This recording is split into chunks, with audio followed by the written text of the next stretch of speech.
Okay, well we now have all of the bracing pieces for the soundboard and the back and the sides sectioned and trimmed. What we need to do now is shape the underside of them so that they conform to the shallow dip in the soundboard bracing mould and the deeper scoop in the back bracing mould. I'll rough that in using the band sander, following a line that I just scribe along like this, and then we'll dial it in laboriously with sandpaper using a method that you'll see shortly.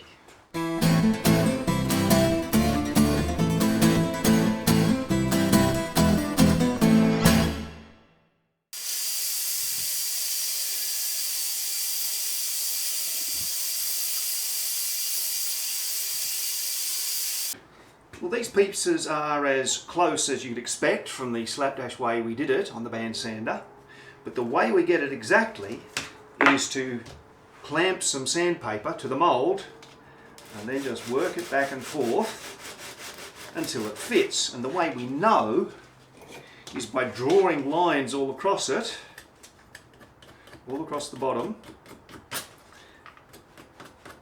and we sand away until they're completely gone, uniformly gone, refreshing the lines from time to time.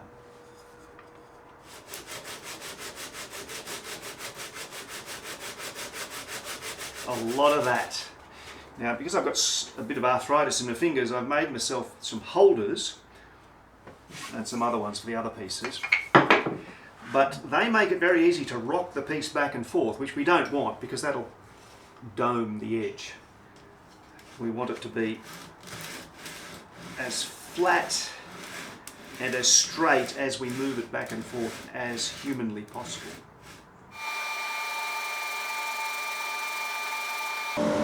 If I've been going for a while and I see I'm just not touching this stuff in the centre, I might go out to the band sander and kind of take a little bit more off on the space where there's no lines at all. Okay, the first one. A fresh set of pencil marks have been sanded off smoothly and evenly. So this one is done. Another one done. Those are the easy ones because they're quite thin. These ones will take a little bit more work.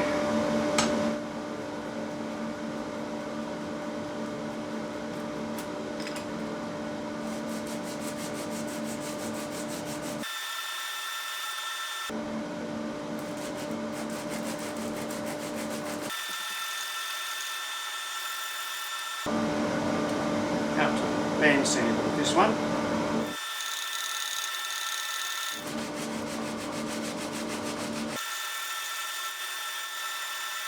That one took a lot more work. It's as good as it's going to get. So onto the piece that I have labelled a D.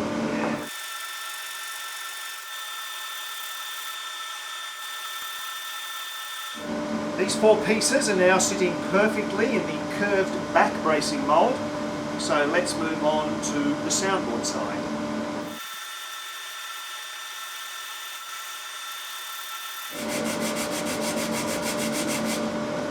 That didn't take nearly as much work. I must have got it quite close with my roughing in.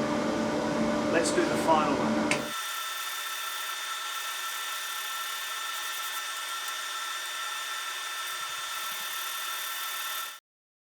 The two A-frame braces are now sitting perfectly against the mould. For these wing braces, I'm going to cut a compound angle where they meet the A-frame braces. Compound because we have to get that angle correct, but then we also have to undercut it a little due to the tapered nature of the brace. I will also sand in on the band sander the absolute slightest convex curve, but I'll just do that by hand. You know, it'll be less than 0.5 millimetre off either end.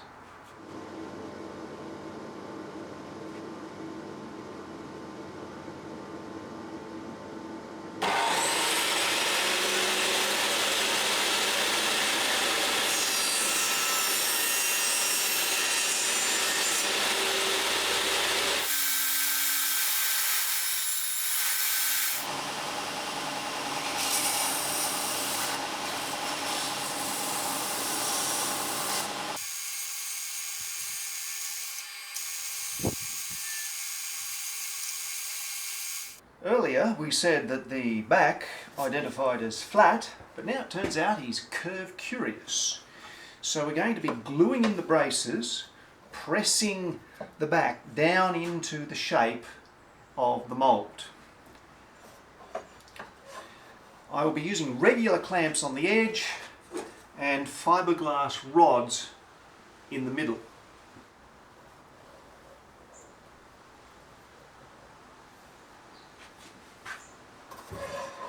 I drew a centre line and I've drawn guidelines for all of these braces. You really need to know where those reference points are.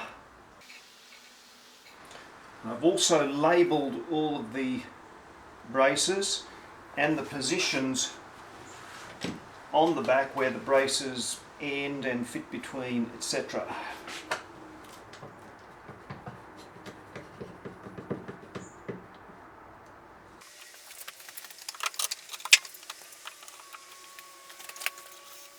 Doing it this way allows us to clean away a lot of the squeeze out, because this is part of the guitar that will be visible through the hole. So we can't afford to be as cavalier.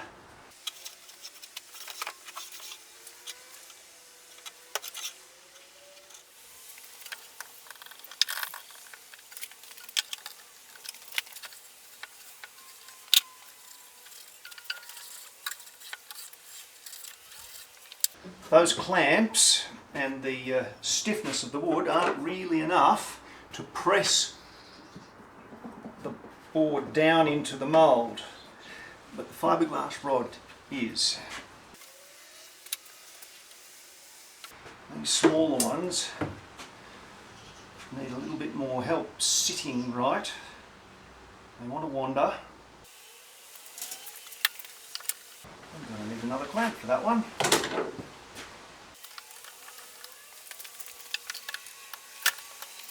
It was that lifting box underneath that was preventing the clamps from positioning right. It took me a while to realise that.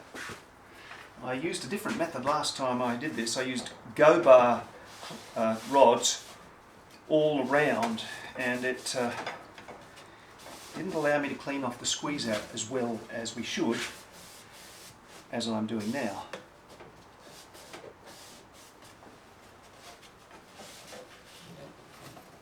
Those last little bits with some cotton sticks.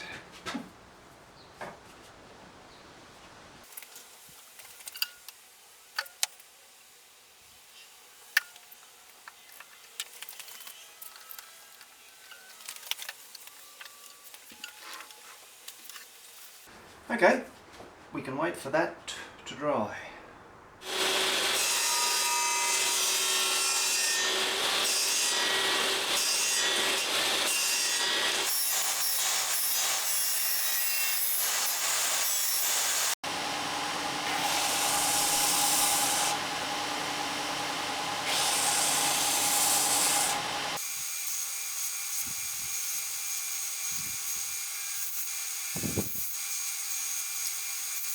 Using soundboard offcuts, I've cut 5 strips and rounded over the edges. I'm going to be gluing those over the butt joint in the middle of the back on the inside.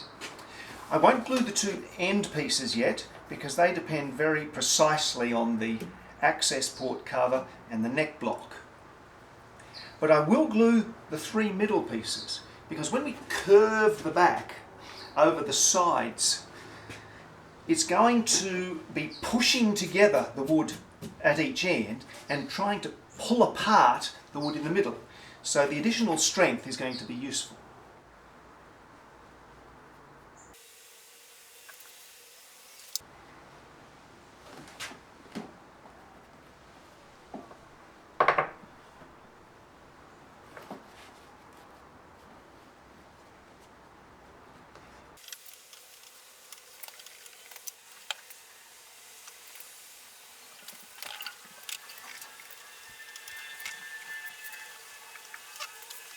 I can use a chisel to get out some of this squeeze out.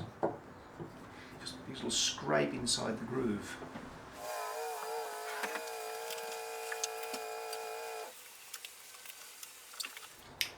The bracing and the centre strips are glued cleanly. The back's starting to have a nice curved shape, in one dimension at least. Now I am going to taper these braces from in here down to about 2 millimeters height at the perimeter, so that they will fit into the sides nicely.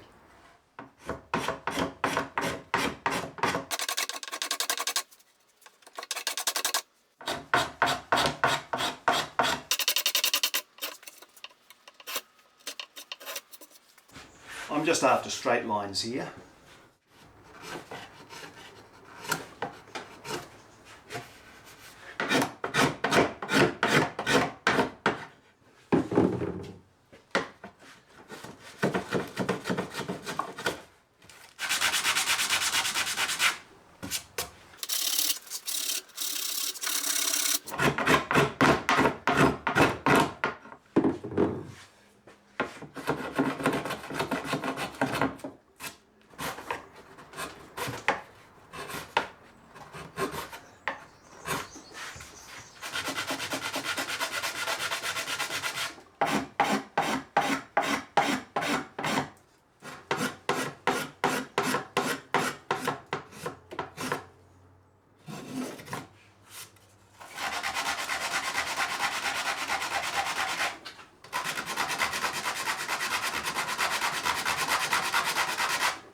Right, I think we're finished for the back for a while. I will leave it kind of clamped in so that it's being pressed to conform to the mould, because the more at home we get it feeling that way, the better things will be later when we need to curve it in the opposite direction. I've got the sides in the Solera mould. I've got the soundboard face down on the soundboard bracing mould, and I've drawn a centre line and I've lined up the sides in the position where we're going to be gluing them. So what I'm going to do now is trace around the inside with a sharp pencil so that the outline of the access port frame, the kerf linings, the neck block is going to be on the inside of the soundboard.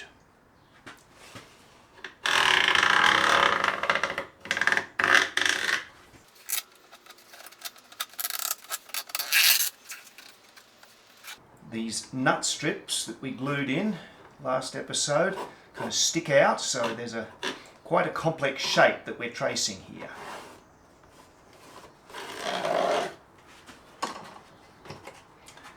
And there it is. I've drawn my centre line here. I've drawn my full scale line, which will guide where the bridge goes. And I have marked where I want the A-frame bracing pieces to sit, which means I've also marked the places that I need to cut them so that they sit in between the access port frame and the neck block. In the case of the cutaway side, this piece will nestle up against the curved lining, and there's going to be a curved scoop on the edge that we cut.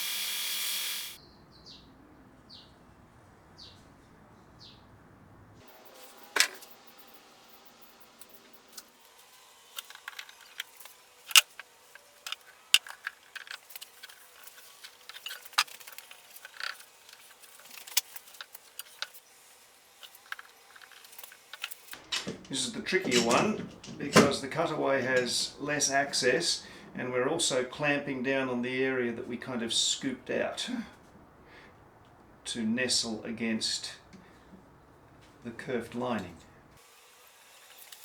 But if we're getting good squeeze out on all sides, it's going to be a good joint.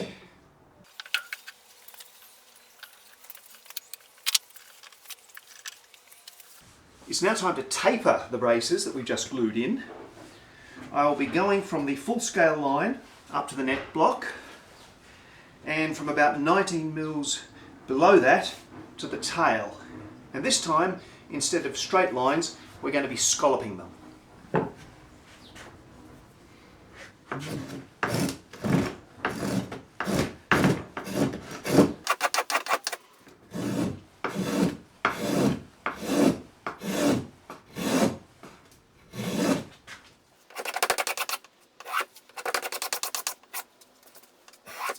As we start scalloping and the curve of this line becomes deeper, the blade takes less and less. That's good. That allows us to zero in on the final shape that we want.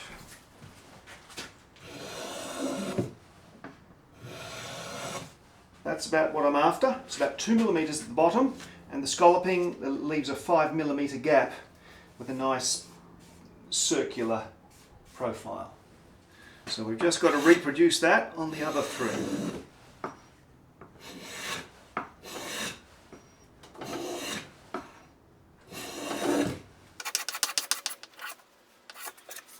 And now we do the same thing again on the neck block side.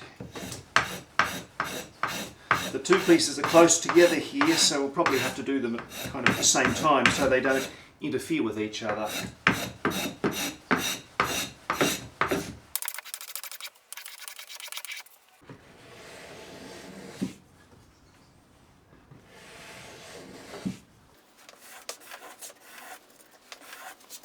A plane can be useful to bringing everything back straight just before you need to start working on the scalloping.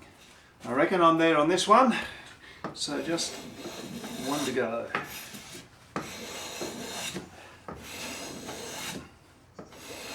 It's quite satisfying having the little curls roll up behind the blade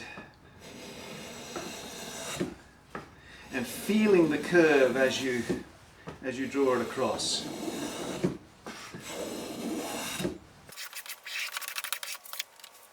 I'm also measuring them to make sure that the scalloping is more or less symmetrical. Okay, well, I'm happy with the scalloping of the soundboard braces. We now need to stick a whole bunch of stuff to the inside of this thing. Obviously the wing braces that you saw me prepare earlier. We're going to have a bridge plate sitting underneath the bridge, nestled in this area. We're going to have a sound hole here, so we'll put some thinner timber under there to support the hole. And I'm going to put a piece of thicker timber nestled in here to give us a bit more confidence when we hammer in frets into a hollow box of a guitar. So quite a lot of cutting and trimming and getting everything to size and shape.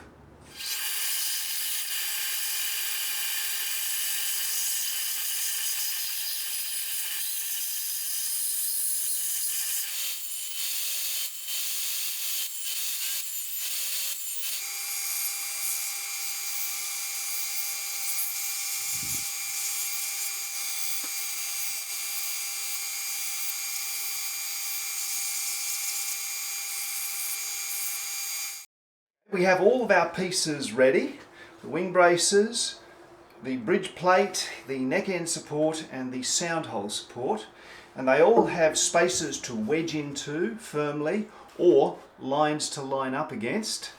So let's get gluing.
This last piece is one that absolutely cannot wander, or we'll have trouble fitting the soundboard to the sides.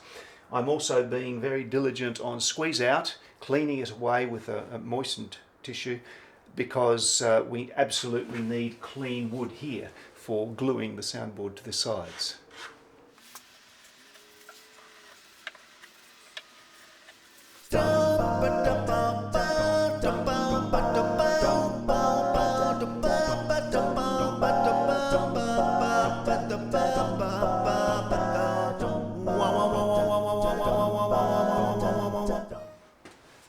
All the edges look clean. The glue should be dry in about 3 or so hours. So I think we'll leave it there for this session. Thanks for joining us, and in the next video we'll actually start joining things to things and hopefully end up with a box. Cheers.